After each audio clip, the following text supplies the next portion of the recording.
Dylan. How are you doing today? I'm doing great. How are you? Great to see you, Dylan. You too. You too. What a beautiful day in Tucson. It is. Another amazing And day. it's almost as nice outside as it is in here on this case of rocks you've got. Well, thank you so much. Everything's shining beautifully, just like you two, and Brian as well. So what do you have to show us today? I mean, there's obviously some beautiful things and interesting things in here. Looking forward to delving in. What jumps out at you in this case? Like, when you're looking at it, is there anything that speaks to you? There's many things that speak to me in here. I have to ask about this little guy though. This little chalcotrichite included calcite with a spinel twin copper crystal. It's beautiful. The color. The color combo. Where is it from? What's the story? It's from Angandra, and more of a rarity. We can get some light through it. Yeah. Oh. It looks better without. Yep. It looks better without. But just the combo, that bright red, the luster, and with that spinel twin sitting right there, that is a really cute. Isn't that like a little jewel? That's a copper collector's copper. Exactly. And then there's this emerald I here. was gonna say we're gonna shift from red to green here because. Look at this beautiful little jewel with all these little crystals on top with a quartz crystal. This is from Penis Blanca, Lapitamine. Got that big giant one on the side there. Great color. Super gemmy one on top.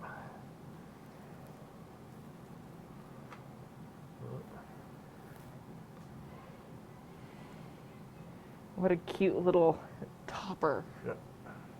Great set. They call this piece the Swiss Army knife of emeralds. You know why? Because there's all these little different types of emeralds attached to this main crystal here. Well, it is everything you'd where's want. the corkscrew for the bottle of wine you're going to open after we do this? Oh, there you go. Yeah. It's already in the cork. Yep. We have to celebrate. Look at this beautiful.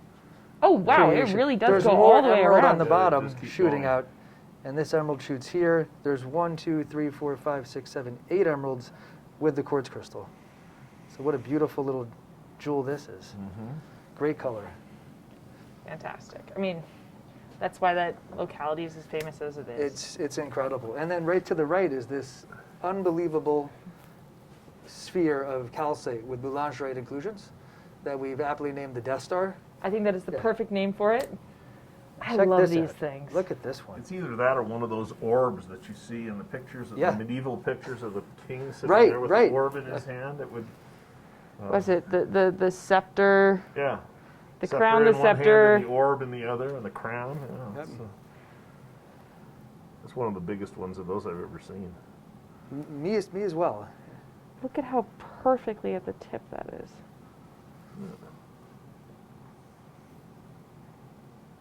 What a fun I love piece. these things. There used to be a lot of this material. Yeah, it's been a couple of years.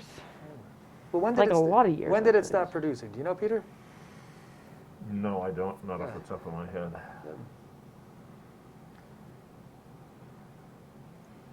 Well, luckily we are able to still enjoy it today. I know. Look at this beauty right here. Speaking of sort of older material, Yeah. what's going on with this guy? That's a very good question. I've never seen anything from that locality quite like that. It's calcite with aurocalcite from Stockton, Utah. From Tule County. That's a Utah calcite. Yeah, so that's out of the general Bingham Canyon district. So the Bingham Canyon porphyry drove the system, and then there were all of these replacement mineralization around it, and those were oxidized, and so this is part of that. It's a really high density of aurocalcite too. Normally it's just a fuzz, but it looks like you got layers of it on layers. What collection was this out of? That was out of the Denver Museum of Natural History. And if you look, do you see on the front of the piece? There are these beautiful spheres of epitaxial growth aurocalcite. And there's included within the calcite here. I love how, when you get these shallower bands or shallower layers of the druzy quartz on here, you get sort of almost these fingerprints, as it were, or calcite, excuse me. You get these fingerprints of the bright blue showing through. That's a cool piece. A unique thing there. You know what's a fun piece? Is this piece that was in Gradicap, who was a curator for the American Museum of Natural History. It's pictured in this book right here. Oh, I mean, it's beautiful. How old is this? This is an old piece. This was in the Bement collection, which is his famous collection that was bought by J.P. Morgan and then donated to the American Museum of Natural History. Wow. So how Do you know how you can tell? If you turn the piece over, you'll see there's a little arrow right here going to the number of the specimen. You see this? Yeah. That denotes that it was indeed in the American Museum of Natural History. That piece is from Joplin, Missouri. And you were saying that it's pictured in this book? It's pictured in this book. I'll pull the book out here for you to take a look at here. This is a little bit more of the historical fun part of collecting minerals. Oh, wow. Let's see if we can get the orientation right. There it is. It's actually a very beautiful rock. Glad we get to see it in person and not just in black and white. Yes. The color's beautiful. Rich, almost amber. There's also a little lavender in the back of the crystal, which is very typical of Joplin.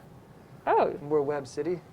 Yeah. You need the... Like the giant twins. The giant twins, yep. Oh, yep, there it is. You can see it. Yep. Somebody shared one of those twins with us the other day. It's nice to see with the later growth Oh, right. on Yep. top. That beautiful lavender hue. Mm-hmm. Rob Levinsky did a great article on those twins. Mm-hmm. Oh, now you can really see. Can you catch that, yeah. Brian? Oh, there you go, Brian. Check that out. That's why it was photographed like that. Yes. Unfortunately, it doesn't really Except show in black and doesn't, white. right. You have no idea. Yeah, black and white back then. I mean, we just go right up to this amazing kunzite from the Uricum mine, Galilea. And this piece here has its own name because it looks like they call it the fish hook, because it looks like a fish hook. Oh, yeah. It's a very large crystal, very well terminated, and in great, great, great condition. And when you've got that light going down the C-axis, it just lights up the room. It does. It does. It's really interesting, too, because not only are you in a situation where on the C-axis you get that ridiculous purple, Right. but you're also seeing it from, I'm going to not Straight use my down. hands, Right. but... Right. Straight down the line. Right. Wow. The color is so captivating. And it's so gemmy in this Yeah, direction, it is. too. Yeah. Yep. I don't know if you can capture that aspect of it, Brian. Just as you rotate, boom, you get slammed with the color. Here you are, sir. I'm going to hand you Sure. the This fish is- hook back. I'm surprised the fish hook hasn't caught a fish yet. A fish? Oh, yeah. Yeah. Or maybe a whale is probably Oh, well. a better way to put it. It will one day. It will one day. Yep. Another fun piece is this Morenci azurite, which I knew Peter has an affinity for. And what are the telltale signs that this is Morenci? Because someone looked at this and they said, oh, that's from Milpilus. Mm-hmm. It's the matrix. There's chrysocolla in the matrix. There we go. Isn't that beautiful? Look at the crystallization. Crystallization is very similar, Yeah, that But, thin layer of azurite on the but the malachite. matrix is not blasted the way the stuff from Milpius is, just completely shot to dickite. Right.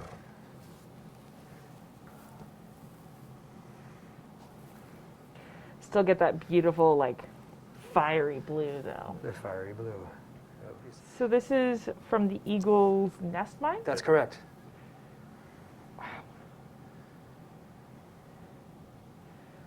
And look at the crystallization right here. Now, does this piece have a name? This piece does not have a name yet, but if it did, it would be a baby dragon. Because it Yeah, does very reminiscent of a baby dragon. The relief, and especially when you capture it from a certain angle.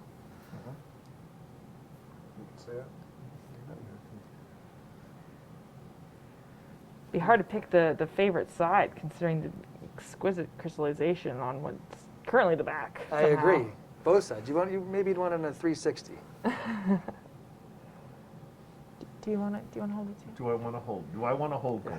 Yummy. Yeah.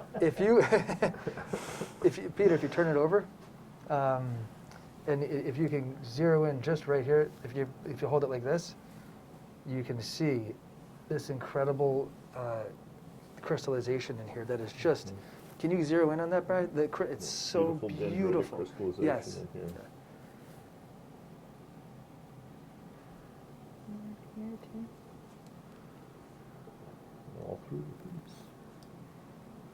Pretty special. On the front and the back. Yeah. And on the edges. Yep. Now this is a really cool calcite from Dalnagorsk. That is correct, and it's a.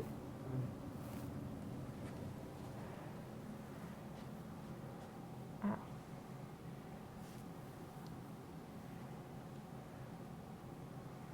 It's so gemmy. Multiple overgrowths.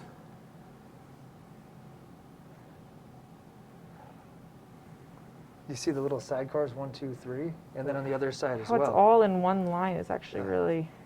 And then you have them here when you turn it just slightly, and they come the other way. Do you see the luster? You can see it. You can also see them kind of through the calcite there, and see the back side of the crystals on the other side. Well, I mean, it is gemmy, so of course you're gonna do that. But that's a very cool crystal, a very fun crystal. This is from Dalnagorsk as well. This little mushroom. oh yeah. Now this is a specimen that's super fluorescent. Yes. With little pseudos all over it. Poker chip calcites all stacked up on top of each other. Little mushroom. Or a bouquet, depending on what you want to see. Check out the little guys on top. Yep, little pyrite pseudomorphs after pyrrhotite all over it. Well, as we know, those are your favorites, so. Well I'm not sure said. they're my favorite, but Well, pyrites after pyrrhotite. yeah, well, Dalnagorsk is a big deposit, so it's exactly where we should see it. Very cool. There's marvelous color in this Minerva 1 piece. So we can, that zoning. What's going on here? Those are hydrocarbons. Just the way that they're so linear on here, I haven't seen that before personally. Usually they clean them off, but in this instance I wanted to keep it in its natural state. It's really cool. Because it adds such a great element of contrast and quality. Got a little bit of a punk rock feel to It does got a little punk rock going on there.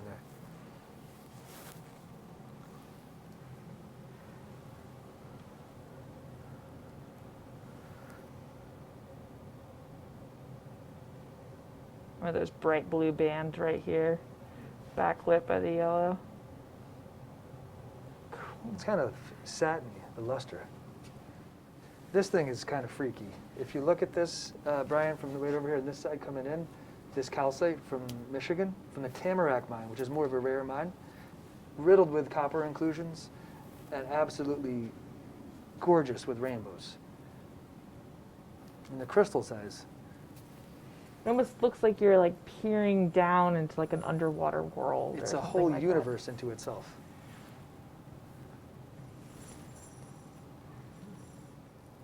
Pew Quarry, Ohio. Really? That's an Ohio calcite. Just a fabulous calcite from Ohio.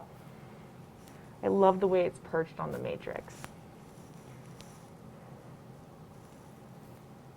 It's got almost like a, I mean, it's a really an orange color to it. Yeah. Orange, amber.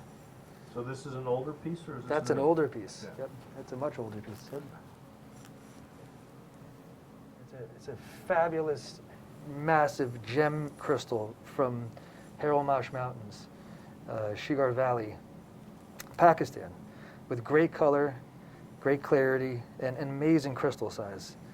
I love gem crystals. They'll always be in my heart. And look at the quality of this amazing aqua. That's absolutely fantastic. I mean, the Sugar Valley has really changed what we expect from aquamarines.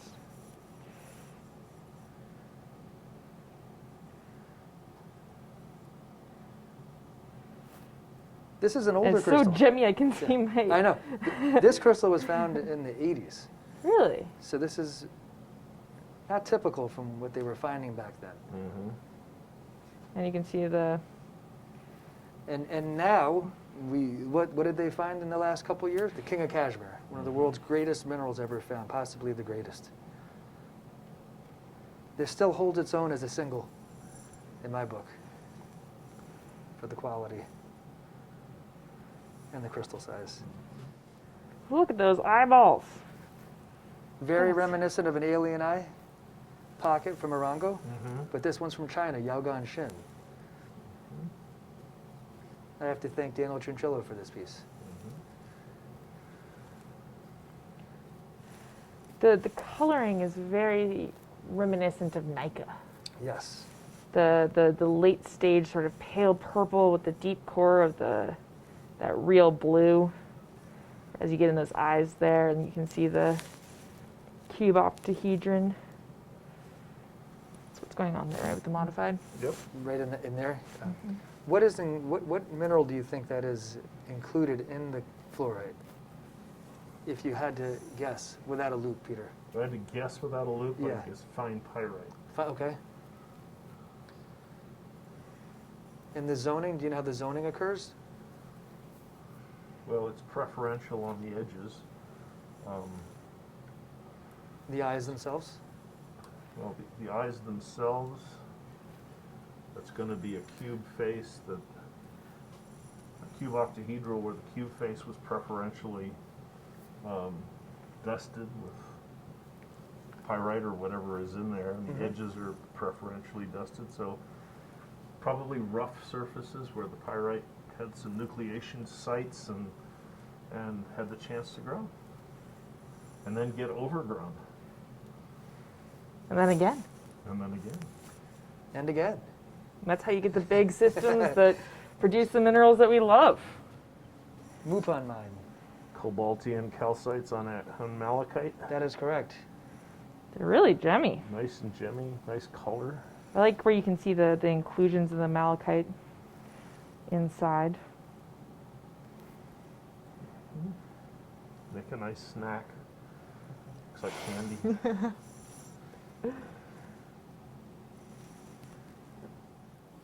Gun barrel calcite from the Harz Mountains. The Harz Mountains, huh?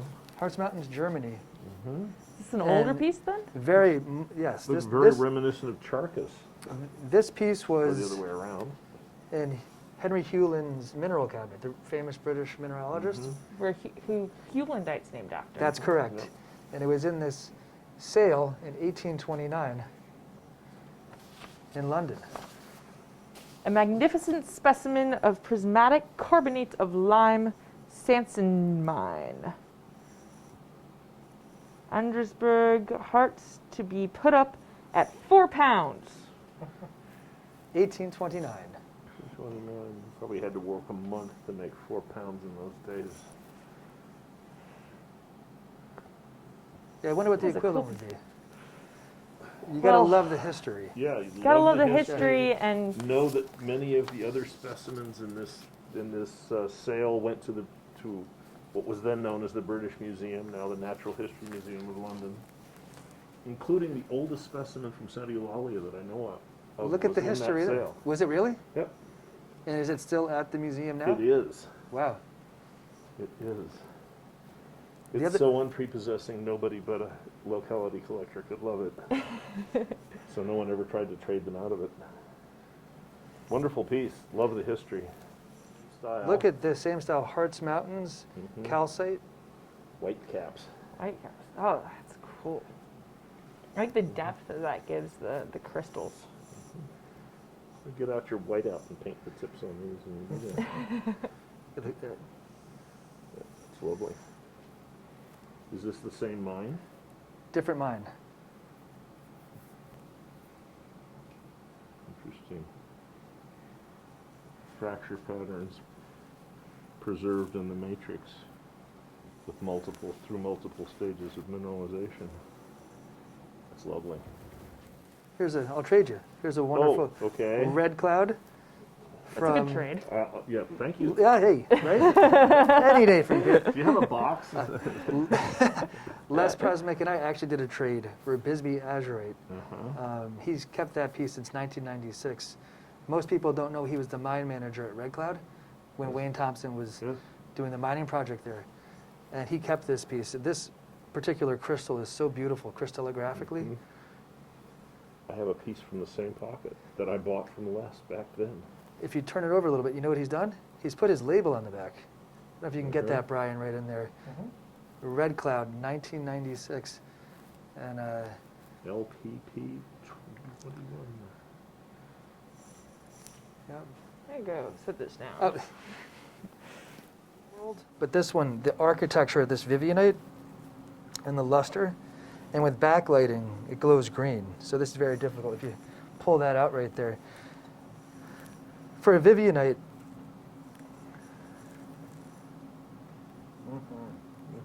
And you even get the blue. Bolivian ISO? Or Brazil. this is Bolivia. Okay. Yep. It's a Bolivian Vivianite. One of the nice things about the hydrothermal let me Vivianites see this is thing they here. actually maintain Look at their this. color. Unless you do something like put them in the sun, they'll stay green for a long time. How long will they stay green? Oh, longer than you'll be alive. Cool. The sedimentary ones go fairly quickly, but the hydrothermal ones are pretty stable. Unless you live in some place like Vermont, in which case they go overnight. So you're going to have to give that to me. Yeah. So it won't. We'll leave it with you? Okay. Yeah. Great, we can do that. We can work something out. You know what we have here? Innisite. From Hubei province, with little Hubeite crystals on it.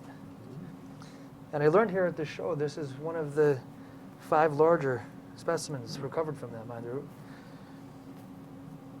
one of those rare, wonderful minerals with just beautiful color and gorgeous little crystals. See the little crystallization going on in there? And in many ways, it's like a floater. Wow. Big old fin that was in there. Yep. I'm going to have little innosites embedded in my fingers when I'm done with this. Yes. Which is why we're sitting here. It's in my blood. Minerals are in my bloodstream. No, this is just such a beautiful thing. Actually, hold it, Lauren. You won't get it, don't worry. It's very heavy. Oh, No, it's actually very light, right? very light. It's unbelievably light. It's like a wafer. It's like a... My guess is if you backlit it, It would be beautiful, you'd I'm see sure. right through I've it. never backlit this piece before, ever. Well, Give we're it- going to change give it that. Time for everything. Well, that is hot pink. What?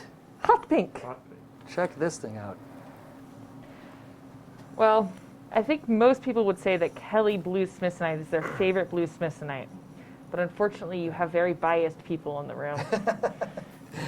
But I will agree. But I will we agree. still Personally. But we Kelly still blue. love Kelly blue. How can you not love Kelly blue smithsonite?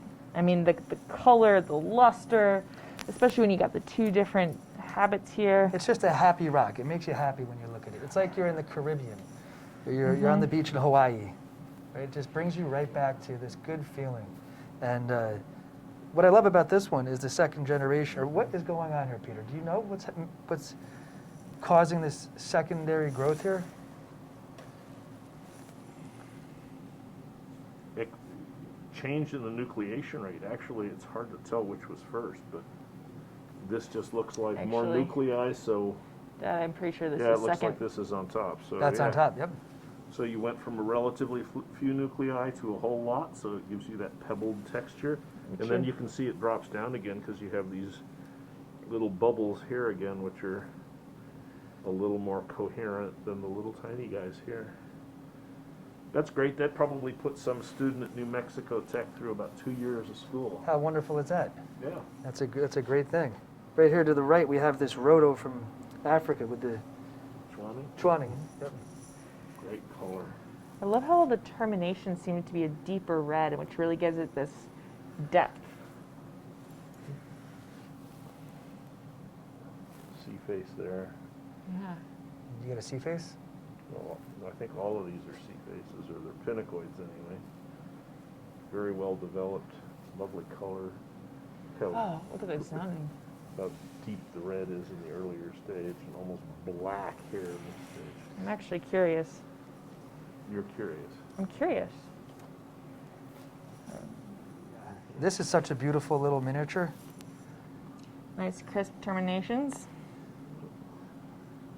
Very wonderful and clean.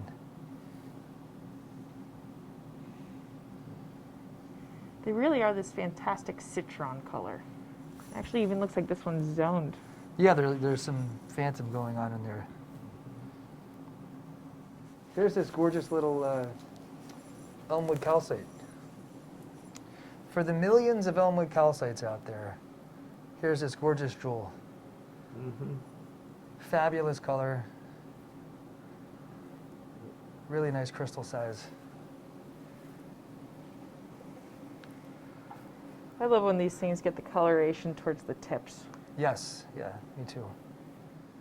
To Passaic County, Montclair, New Jersey. When was the last time you saw a calcite like this from New Jersey? There was a collector, famous collector, who at the time of his death had 23,000 minerals. His name was Joe Celine. Mm-hmm. And I'm sure, Peter, you knew him. I met him. I didn't realize he had quite that many specimens. 23,000, Joe Celine. And this is one of the better Montclair calcites that he said that he handled in his entire life, in his career. He did a lot for minerals. In that case, it's almost like a creamsicle color. When it lights up like that. Like an orange creamsicle. Yeah. Especially with that translucence and the matte. This piece stumped a lot of people right down here. Everyone who looked at it, when we bought the collection, there was no locality given for this specimen of rhodochrosite. And if you look at it, where do you think it's from? Japan. Japan. Opal mine, right? Well, Argent. right? It does. It looks very much like that, but it has a little bit better of a luster. Oh, wow. Is it Argentina? It is Argentina. Oh, okay. What are Oh, the yeah. telltale signs? There we go. Banding. The banding, exactly. I like the sulfides running down the back. Big botryoidal rhodochrosite from Argentina. What a fun piece. You don't need to go to the gym now. Oh, That's very different than the innosite. How many times more does that weight in the innosite? It's got to be a magnitude, right? Oh yeah, I mean That doesn't even weigh like it. that one. It's like that one. You touch, you hold it up with your fingers. Right. This one, You need I some. am engaging Yeah, multiple muscles. Oh, Literally. no, you're gonna make me feel weak. He wants to work I'm out not too. talking Come on, about Lauren. He taking wants it to away work from you out too. Because I think you need to have it No, taken away he from wants you. to work out. Oh, check out the backside. Isn't that amazing, Peter? That this is.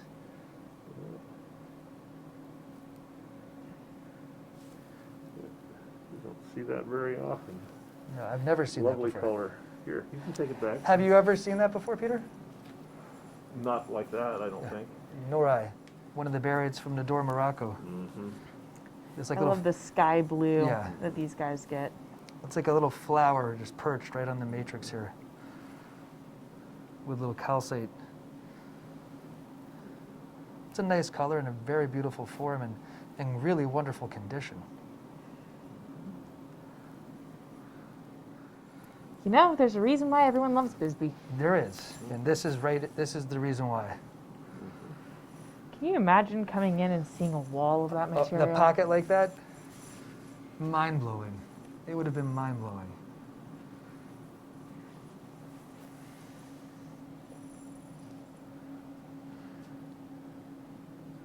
So Peter, what's happening here with this malachite and this malachite?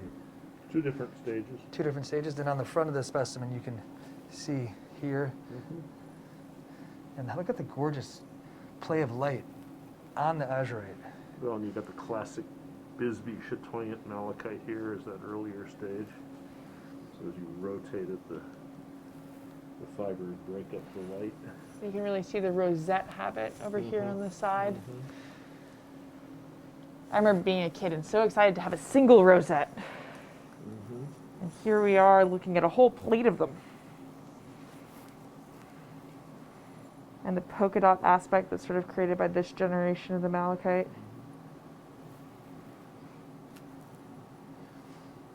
What great material. So beautiful. This is the lollipop pocket from Cruzeiro with these gorgeous red tips.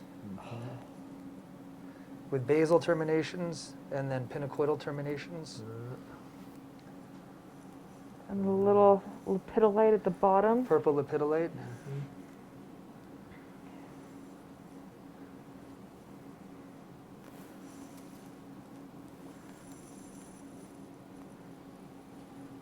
The real juicy red at the tips. Oh. It's got good distinction between the pink and the green.